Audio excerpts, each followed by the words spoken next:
Students, आज हम पढ़ेंगे मानक इलेक्ट्रोड विभवों की प्रवृत्तियां। किसकी प्रवृत्तियां? मानक इलेक्ट्रोड विभव की प्रवृत्ति। और मानक इलेक्ट्रोड विभव आप इलेक्ट्रोकेमिस्ट्री लेसन में पढ़ चुके हैं। तो हम पढ़ने वाले हैं कि जब विलयन में कोई ठोस धातु है एम है और वो किस में बदल रही है? एम कोई धातु है और वो हमारी M+2 आयन बना रही है। तो क्या कर रही है? 2 इलेक्ट्रॉनों को बाहर निकाल रही है। तो आज हम पढ़ने वाले हैं मानक इलेक्ट्रोड विभवों की प्रवृत्ति। वो भी क्या? M+2 से क्या बन रहा है? M। तो यहाँ M से क्या बन रहा है? M+2। तो इलेक्ट्रॉन क्या हो रहे हैं? निकल रहे हैं। तो ये क्या हो रहा है? ऑक्सीडेशन। और जब M2+ से M बनेगा तो मतलब चयन हो रहा है। तो आज हम पढ़ने वाले हैं कि कोई विलयन है जिसमें कोई ठोस धातु है जो M+2 आयन में रूपांतरित हो रही है। तो जिस समय वो M से M+2 बना रही है तो उस समय उसके जो थर्मोडायनामिकल पैरामीटर्स हैं, मतलब ऊष्मा रासायनिक प्राचल हैं, और मानक इलेक्ट्रोड विभव के लिए एक सारणी दी गई है। ये सारणी दी गई है। कोई ठोस विलयन में M कोई धातु है जो क्या बना रही है? M+2 आयन बना रही है, रूपांतरण हो रहा है। तो उस समय उसमें जो ऊष्मा रासायनिक प्राचल हैं, मतलब थर्मोकेमिकल पैरामीटर्स हैं, और जो मानक इलेक्ट्रोड विभव है उनके लिए एक सारणी दी गई है 8.4। ये दी गई है सारणी।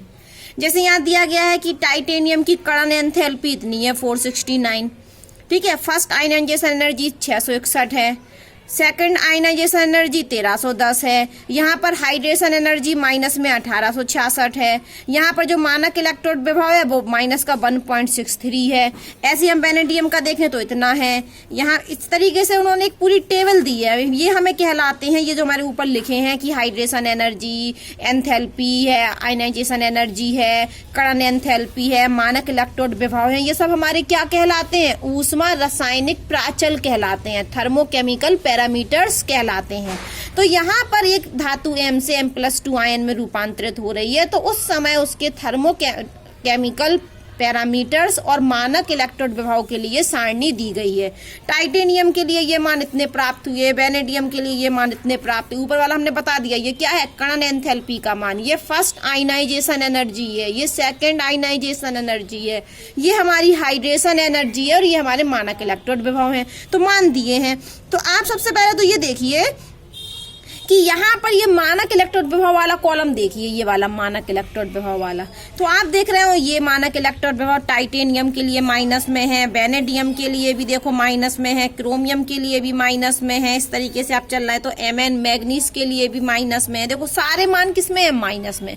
सिर्फ ये मान एक प्लस में दिख रहा है 0.34। तो हम जरा सीधे बढ़े तो ये मान किसका है? कॉपर का।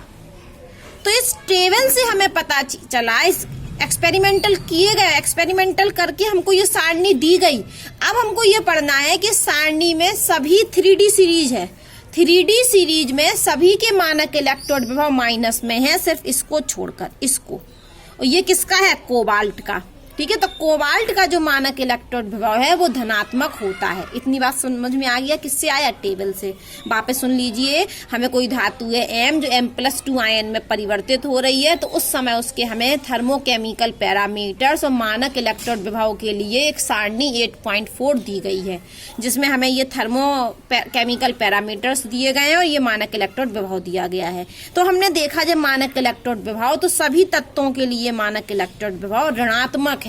सिर्फ ये वाला एक जो ऐसा है जो क्या है? धनात्मक। और ये किसका है? कॉपर का, ठीक है। तो यहाँ पढ़ लीजिए, विलयन में ठोस धातु के M+2 आयन में रूपांतरण से संबंधित ऊष्मा रासायनिक प्राचल, थर्मोकेमिकल पैरामीटर्स और मानक इलेक्ट्रोड विभव सारणी 8.4 में दिए गए हैं। ये दिए गए हैं। सारणी 8.4 के मानों का उपयोग करके, सारणी 8.4 के मानों का उपयोग करके परिकलित मानों तथा E0 के अपेक्षित मानों के मध्य तुलना की गई। परिकलित जितने हमने कैलकुलेट किए थे मान, वो मान, और जितने आए, जितने अपेक्षित हैं वो मानों की तुलना की गई। तो पाया गया, क्या पाया गया कि कॉपर का जो E0 का मान होता है मानक इलेक्ट्रोड विभव वो धनात्मक होता है और सबका क्या है? ऋणात्मक। तो ये कॉपर का अद्वितीय व्यवहार होता है। तो क्या होता है? इसी अद्वितीय व्यवहार के कारण कॉपर हाइड्रोजन गैस मुक्त नहीं करती अम्लों से। जब हम कॉपर की अभिक्रिया किसी अम्ल से करा दें, वापस सुनिए, कॉपर का मानक इलेक्ट्रोड विभव क्या होता है? धनात्मक। तो ये इसका क्या है, अद्वितीय व्यवहार है। इसी अद्वितीय व्यवहार के कारण कॉपर अम्लों से, कॉपर की यदि अभिक्रिया हम अम्ल से करा दें तो ये हाइड्रोजन गैस मुक्त नहीं करती है। जबकि कोई भी धातु जो है, तो धातु हम पढ़ चुके हैं छोटी कक्षाओं में कि धातु जब अम्ल से क्रिया करती है तो हाइड्रोजन गैस मुक्त करती है। तो कॉपर भी तो धातु है, तो कॉपर अम्लों से हाइड्रोजन मुक्त करने में असमर्थ है। क्यों असमर्थ है, इसका स्पष्टीकरण हमें कौन देगा? क्योंकि इसका E0 का मान, मानक इलेक्ट्रॉन विभव का मान धनात्मक है। जबकि केवल देखो, वैसे तो अम्लों के साथ नहीं करती हाइड्रोजन मुक्त, लेकिन कौन से अम्ल, नाइट्रिक अम्ल और सल्फ्यूरिक अम्ल के साथ कॉपर अभिक्रिया करते हैं, ठीक है। और ये खुद होते हैं, ये अम्ल अपचयित हो जाते हैं। अम्ल क्या होते हैं, अपचयित। और कॉपर का होता है ऑक्सीकरण। तो ये जो इनका मान धनात्मक है कॉपर का, ये देखिए ये सारे मान ऋणात्मक है, सिर्फ कॉपर का क्या है, धनात्मक। तो उसका कारण दिया गया है कि कॉपर के लिए जो E0 का मान है, जो मानक इलेक्ट्रॉन विभव है, वो धनात्मक क्यों है। तो इस धनात्मक मान के लिए कौन जिम्मेदार है, तो वो कह रहे हैं इसकी कॉपर की जल योजन एंथैल्पी कम होती है। जल योजन एंथैल्पी क्या होती है, कम, पहली बात। और वो कह रहे हैं कि इनका जो प्रथम और द्वितीय आयनन ऊर्जा है, उनके मान क्या होते हैं, ज्यादा होते हैं। तो यहाँ पर वो आपको कारण बता रहे हैं। क्या कारण बता रहे हैं कि कॉपर का जो मानक इलेक्ट्रॉन विभव का मान है वो धनात्मक क्यों होता है। तो क्या कारण बताया उन्होंने कि इनकी हाइड्रेशन एनर्जी कम होती है, पहली बात। तो यहाँ देखो क्वेश्चन भी दिया गया है, कॉपर के लिए E0 का मान धनात्मक है। कॉपर के लिए E0 का मान धनात्मक है, इसके संभावित कारण बताइए। वो कह रहे हैं कि कॉपर का मान धनात्मक है। देखो हमें टेबल, वापस सुनिए, टेबल में हमें धनात्मक दिख रहा कॉपर का मान, ठीक है, हमने मान लिया कॉपर का मान धनात्मक होता। फिर हमने कहा कि इसी धनात्मक मान की वजह से कॉपर अम्ल के साथ हाइड्रोजन गैस मुक्त नहीं कर सकती, ठीक है। इतनी बात समझ में आ गई कि पूरी 3D सीरीज में, ये 3D सीरीज के तत्व हैं, तो 3D सीरीज में केवल कॉपर एक ऐसा तत्व है जिसका मानक इलेक्ट्रॉन विभव का मान धनात्मक है। और इसी धनात्मक मान के कारण कॉपर अम्लों से हाइड्रोजन गैस को मुक्त नहीं कर पाती। इतनी बात समझ में आई। अब हम कह रहे हैं कि कॉपर का ये मान धनात्मक क्यों है, क्या कारण है। तो उन्होंने क्वेश्चन भी पूछा कि कॉपर के लिए ये मान धनात्मक है, इसके संभावित कारण बताइए, क्या कारण है। तो पहला कारण है कि इसकी हाइड्रेशन एनर्जी मतलब जल योजन एंथैल्पी क्या होती है, कम होती है। तो इसकी हाइड्रेशन एनर्जी क्या होती है, कम होती है। पहला आंसर कि कॉपर की जो जल योजन एंथैल्पी है वो कम है, इसलिए वो क्या करती, संतुलित नहीं हो पाती। दूसरा, इसकी जो कण एंथैल्पी है, एटोमाइजेशन एनर्जी है, वो ज्यादा होती है। इसी वजह से दो कारण है कि कॉपर की जल योजन एंथैल्पी का मान कम होता है और जबकि एटोमाइजेशन एनर्जी का मान ज्यादा होता है। इसी वजह से कॉपर का E0 का मान धनात्मक होता है। देखो उन्होंने यहाँ हिंट भी दिया है, संकेत दिया है कि इसका क्या होता है, उच्च होती है। डेल AH, डेल A का मतलब एटोमाइजेशन एनर्जी, डेल A का मतलब एटोमाइजेशन एनर्जी, करण एंथैल्पी। और यहाँ पर वो कह रहे हैं डेल H/D लिखा, H/D मतलब हाइड्रेशन एनर्जी। तो कॉपर की हाइड्रेशन एनर्जी कम और कण एंथैल्पी ज्यादा होती है, इसी वजह से इसका मान धनात्मक होता है। इतनी बात समझ में आई। अभी हम इसको और समझाने वाले हैं, चलो इसको यहाँ देख ही लेते हैं अब हम कि कॉपर हाइड्रोजन अम्लों के साथ हाइड्रोजन गैस क्यों मुक्त नहीं करता, ठीक है, धनात्मक होता है इसका E0 का मान। थोड़ा और सुनिए। सबसे पहले आपने इलेक्ट्रोकेमिकल सीरीज पढ़ी होगी, विद्युत रासायनिक श्रेणी, किसमें, इलेक्ट्रोकेमिस्ट्री वाले लेसन में। तो ये कहाँ से शुरू होती है, लिथियम से शुरू होकर फ्लोरीन तक जाती है और बीच में होता है हाइड्रोजन। तो यहाँ हमने लिखा अपचयन विभव, तो जो हाइड्रोजन का अपचयन विभव होता है वो 0 होता है, इसलिए हम इसको हाइड्रोजन रिफरेंस इलेक्ट्रोड भी बनाते थे, याद कीजिए, रिफरेंस इलेक्ट्रोड, क्योंकि इसके मानक अपचयन विभव का मान 0 होता है। तो लिथियम से, ये पूरी सीरीज नहीं लिखी हमने, यहाँ पर भी बहुत सारे तत्व आते हैं और यहाँ पर भी बहुत सारे तत्व आते हैं। तो इलेक्ट्रोकेमिकल सीरीज लिथियम से प्रारंभ होकर फ्लोरीन तक जाती है और यहाँ बीच में कहीं हाइड्रोजन होता है और हाइड्रोजन का मानक इलेक्ट्रॉन विभव 0 होता है। और यहाँ जितने भी तत्व हैं उनका मानक अपचयन विभव क्या होता है, ऋणात्मक, और यहाँ जितने भी तत्व हैं उनका मानक अपचयन विभव का मान धनात्मक होता है। ये शॉर्टकट में बता रहे हैं। तो जिनका मानक अपचयन विभव का मान धनात्मक होता है, जो हाइड्रोजन से नीचे आ रहे हैं, मतलब जिनका मानक अपचयन विभव का मान जिन तत्वों का धनात्मक होता है, वो अम्ल से अभिक्रिया करके हाइड्रोजन गैस को इवॉल्व नहीं करते, मतलब मुक्त नहीं करते। Do not evolve hydrogen gas from acidic medium. ये वाले तत्व, यदि इन तत्वों को, यहाँ जो भी तत्व आ रहे हैं, जो भी एलिमेंट्स आ रहे हैं, यदि हम उन एलिमेंट की अभिक्रिया अम्ल से करा दें तो हाइड्रोजन गैस मुक्त नहीं होती। क्यों?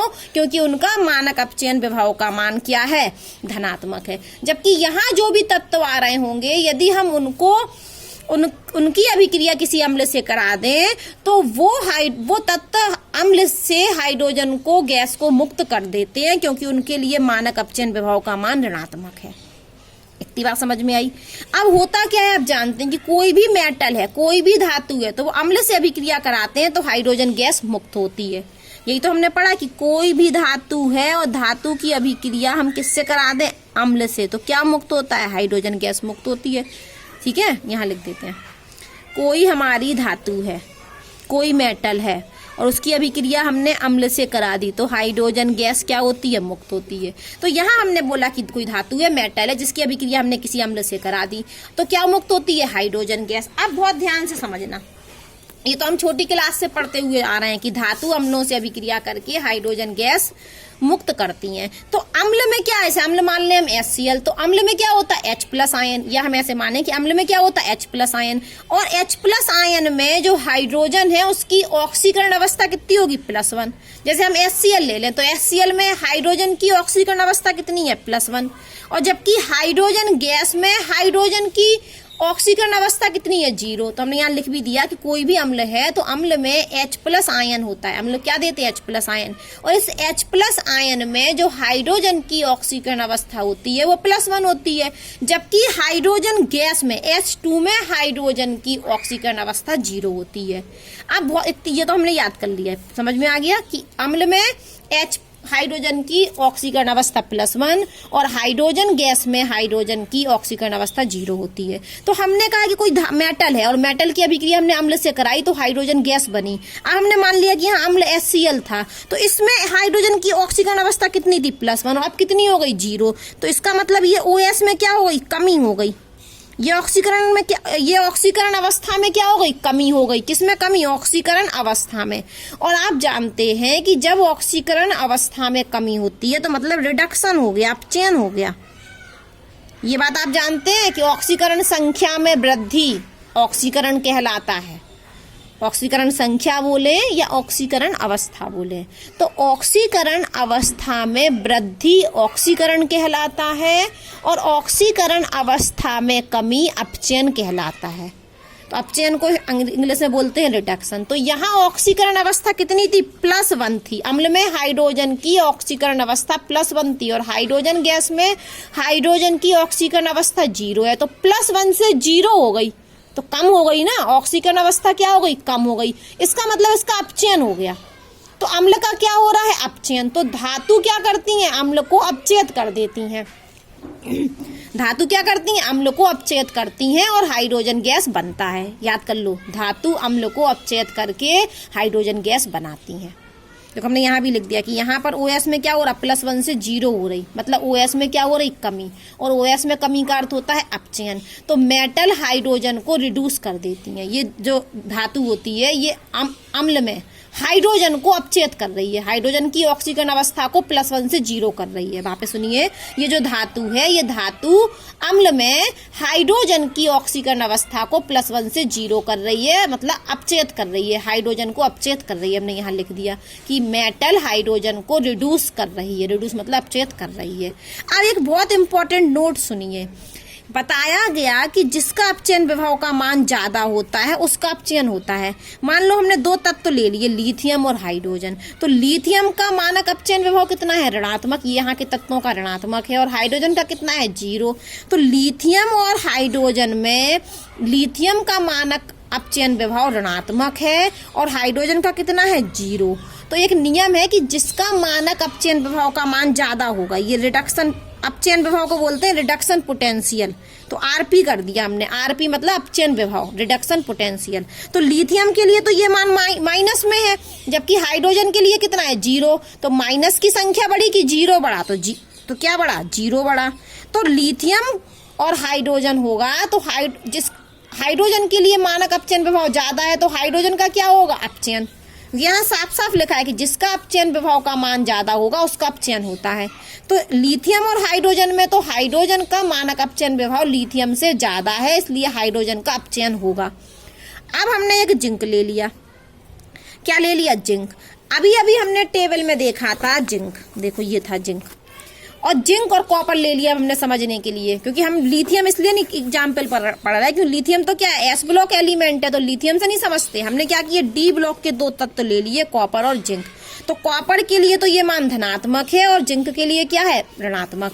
तो हमने कहा कि हमने एक बार ले लिया जिंक, और जिंक के लिए रिडक्शन पोटेंशियल कितना है मान भी दिया है जी के 0.76, और हाइड्रोजन के लिए कितना होता है 0। तो यदि हम बात करें रिडक्शन पोटेंशियल किसका जिंक का, ये लिख दे रहा है यहाँ पर, फिर से लिख देते हैं। देखो जिंक का कितना है माइनस में, और वो भी कितना के 0.76 क्या अपचयन विभव का मान, और हाइड्रोजन के लिए कितना होता 0। जिंक के लिए माइनस का 0.6 और हाइड्रोजन का कितना होता 0। तो आप ये बताओ कि जिंक में और हाइड्रोजन में किसका मानक अपचयन विभव ज्यादा है, ऋणात्मक वाला कि 0 वाला। 0 वाला, तो ये है हमारा ज्यादा। हाइड्रोजन का मानक अपचयन विभव का मान ज्यादा है जिंक से, क्योंकि जिंक का क्या होता है ऋणात्मक, कितना ऋणात्मक के 0.76, और हाइड्रोजन का है 0। तो जिंक में और हाइड्रोजन में यदि हम तुलना करें तो हाइड्रोजन का मानक अपचयन विभव का मान ज्यादा है क्योंकि वो 0 है, जबकि जिंक के लिए तो ये का 0.7 है और का 0.76 तो 0 से भी छोटा है। तो जिंक और हाइड्रोजन में किसका अपचयन होगा, नियम पढ़ लीजिए, जिसका अपचयन विभव का मान ज्यादा होता है उसका अपचयन होता है। तो जिंक और हाइड्रोजन में हाइड्रोजन का अपचयन विभव का मान ज्यादा है, इसलिए हाइड्रोजन का क्या होगा अपचयन, इसका क्या होगा अपचयन। अब आप बात समझिए, हमने जिंक ले लिया, जिंक की अभिक्रिया HCl से कराई तो हाइड्रोजन गैस मिल गई। क्यों मिल गई, क्योंकि यहाँ पर +1 है इसकी, यहाँ पर 0 है, तो ये इसका क्या हो गया अपचयन। तो जिंक और हाइड्रोजन होगा तो हाइड्रोजन का अपचयन होगा, क्योंकि हाइड्रोजन का मानक अपचयन विभव का मान जिंक से ज्यादा है, इसलिए ये रिएक्शन होती है। तो जिंक की अभिक्रिया जब हम अम्ल से कराएं HCl से तो हाइड्रोजन गैस मुक्त होती है। अब हम बात करें कॉपर और हाइड्रोजन में, तो कॉपर का कितना है प्लस का 0.34 और हाइड्रोजन का कितना होता है 0, क्या 0 मानक अपचयन विभव। तो अब 0 बढ़ा कि 0.34 बढ़ा, तो अब ये वाला मान ज्यादा है, तो अपचयन किसका होगा कॉपर का, अपचयन किसका होगा कॉपर का। तो यदि हम कॉपर से यहाँ हाइड्रोजन गैस बना दें, मान लो हमने कहा बन गई, तो हाइड्रोजन गैस बनने का अर्थ क्या है कि +1 से 0 हो रही। तो इसका अर्थ तो ये है कि यदि हम बना रहे यहाँ पर हाइड्रोजन गैस तो इसका अर्थ ये है कि हाइड्रोजन का अपचयन हो रहा। इसका अर्थ क्या है कि हाइड्रोजन का अपचयन हो रहा, क्योंकि हाइड्रोजन की +1 से 0 हो रही। तो हाइड्रोजन का मान तो 0 है, जबकि कॉपर का मान 0.34 है। तो कॉपर का अपचयन विभव का मान ज्यादा है, और नियम कहता है कि जिसका अपचयन विभव का मान ज्यादा होता है अपचयन उसका होता है। तो कॉपर और हाइड्रोजन में हाइड्रोजन का अपचयन नहीं होना चाहिए, किसका अपचयन होना चाहिए कॉपर का। यदि कॉपर HCl से अभिक्रिया करके हाइड्रोजन गैस बना दे तो इसका अर्थ क्या है कि कॉपर क्या कर रहा है हाइड्रोजन को +1 से 0 कर रहा, तो इसका मतलब हाइड्रोजन का क्या हो रहा अपचयन, और नियम के अनुसार तो हाइड्रोजन का अपचयन होना नहीं चाहिए, इसीलिए कॉपर HCl से हाइड्रोजन गैस को मुक्त नहीं करता है। इसीलिए कॉपर अम्ल से हाइड्रोजन गैस को मुक्त नहीं करता, क्योंकि कॉपर का अपचयन विभव का मान धनात्मक है और हाइड्रोजन का कितना है 0, जो कि 0 से क्या है ज्यादा। इसका मतलब यहाँ कॉपर का अपचयन होना चाहिए, तो कॉपर को अपचयित होना चाहिए, ना कि हाइड्रोजन को। यदि हम हाइड्रोजन गैस बना देंगे तो इसका मतलब है कि हाइड्रोजन का अपचयन हो रहा, तो यहाँ पर हाइड्रोजन गैस नहीं बनती है। जबकि जिंक क्या करती है, अम्ल से अभिक्रिया करके हाइड्रोजन गैस मुक्त करती है, क्योंकि जिंक का मान ऋणात्मक है जबकि हाइड्रोजन का 0 है। तो जिंक और हाइड्रोजन में जिंक का मानक अपचयन विभव कम है और हाइड्रोजन का ज्यादा है। और नियम कहता है कि जिसका अपचयन विभव का मान ज्यादा होगा उसका अपचयन होगा, तो यहाँ हाइड्रोजन का अपचयन होना चाहिए, तो हाइड्रोजन का अपचयन कर दिया। अपचयन का अर्थ है उसकी ऑक्सीजन अवस्था में कमी कर दी, तो +1 से 0 हो गई। तो यहाँ पर हाइड्रोजन का अपचयन हो रहा है, तो इसीलिए जिंक अम्लों से अभिक्रिया करके हाइड्रोजन गैस मुक्त करती है, जबकि कॉपर अम्ल से अभिक्रिया करके हाइड्रोजन गैस मुक्त नहीं करती, क्योंकि कॉपर का जो मानक अपचयन विभव है, अपचयन विभव का मान धनात्मक है और हाइड्रोजन का 0 है। तो मानक अपचयन विभव कॉपर का ज्यादा है, इसलिए कॉपर का अपचयन होना चाहिए, ना कि हाइड्रोजन का। यदि हम हाइड्रोजन गैस बनाएंगे तो इसका अर्थ है कि हाइड्रोजन का अपचयन हो रहा है, इसलिए यह अभिक्रिया नहीं होती है। तो यहाँ भी हम किताब से जो पढ़ रहे थे कि कॉपर का मान क्या होता है, धनात्मक, E0 का मान, मानक अपचयन विभव का मान, जो इसका आद्वितीय व्यवहार को स्पष्ट करता है। इसी कारण से वो क्या करती है, अम्ल से हाइड्रोजन गैस को मुक्त नहीं कर पाती है। ठीक है, अब ये ग्राफ देखिए, ये ग्राफ दिख रहा है आपको, ये देखिए मैंने इस तरीके से ग्राफ है। तो ये जो रेड वाली लाइन है ये पेक्षित मान है और जो ग्रीन वाले हैं वो परिकलित मान है। तो आप किताब में देखोगे कि यहीं रेड है, यहीं ग्रीन है, तो ये पेक्षित और परिकलित मान क्या है, बराबर है। यहाँ तो बस अंतर है, देखो यहाँ भी रेड और ग्रीन संग में है, यहाँ भी रेड और ग्रीन साथ में है, यहाँ भी रेड और ग्रीन साथ में है, यहाँ भी रेड और ग्रीन साथ में है, और यहाँ भी रेड और ग्रीन साथ में है। बस यहाँ ग्रीन कम है और यहाँ रेड ऊपर चलेगा, ये देखिए। तो ग्रीन वाले हमारे पेक्षित मान है और रेड वाले पेक्षित मान और ग्रीन वाले परिकलित मान है। तो ये ग्राफ बना के दे दिया गया, तो ग्राफ में इस तरीके से ग्राफ में बना के दे दिया गया, और यहाँ एक जो लाइन है वहां मानक अपचयन विभव का मान 0 है, और इस लाइन के नीचे देखो ये जो लाइन है, इस लाइन के नीचे मानक अपचयन विभव का मान माइनस में है और इस लाइन के ऊपर प्लस में है। तो आप ये पॉइंट देखिए, ये पॉइंट किसका है, टाइटेनियम का, ये वाला वेनेडियम का, ये क्रोमियम का, ये मैग्नीज का, ये वाला आयरन का, ये वाले कोबाल्ट और निकेल के हैं। तो ये वाले हमारे परिकलित मान है और ये पेक्षित मान है। और ये हमारा फिर ऊपर कौन गया, इस लाइन के ऊपर देखो एक ही बिंदी दिख रही, ये वाली जो लाइन है हमारी, इस लाइन के ऊपर सिर्फ एक पॉइंट गया, वो भी किसका, कॉपर का। क्यों, ये कॉपर का मान धनात्मक है, वो भी कितना 0.34, तो यहाँ बीच में होगा 0.34, और सबके मान क्या है, ऋणात्मक। तो सारे पॉइंट कहाँ गए, नीचे। ये ग्राफ किसके बीच में खींचा गया, मानक इलेक्ट्रोड विभव। ये किसके मान है, मानक इलेक्ट्रोड विभव के मान। तो आप ग्राफ से देख रहे होगे कि सिर्फ कॉपर एक ऐसा तत्व है जिसका मानक अपचयन विभव 0 से ज्यादा है। देखो ये 0 की लाइन है, और सबका क्या है, 0 से कम है। और अगर आप देख रहे होगे तो वेरिएशन कहाँ मिल रहा, अंतर कहाँ मिल रहा है, यहाँ देखो एकदम से ये बढ़ रहा था, मान क्या हो रहा था, बढ़ रहा था, और यहाँ पर एकदम से क्या हो गया, कम हो गया। और देखिए यहाँ फिर कम हुआ। तो यहाँ पर वो कह रहे हैं कि ये कम हुआ, तो कम होने का अर्थ है कि अधिक ऋणात्मक हो गया। देखो ये धनात्मक मान है, फिर ये 0 हुआ, फिर ये ऋणात्मक मान है, फिर ये और ऋणात्मक, फिर ये और ऋणात्मक, ये 0, देखो ये धनात्मक, फिर ये 0, फिर ये ऋणात्मक मान है, लेकिन ये ऋणात्मक, ये और ऋणात्मक, ये और ऋणात्मक, ये और ऋणात्मक। तो Mn का जो मानक अपचयन विभव है वो अधिक ऋणात्मक होता है। किसका, Mn का, निकेल का और जिंक का। देखो ये नीचे आ रहे हैं, देखो ये बढ़ रहे हैं, देखो ये बढ़ रहे हैं, ये एकदम से क्या हुआ, घटा। तो Mn, निकेल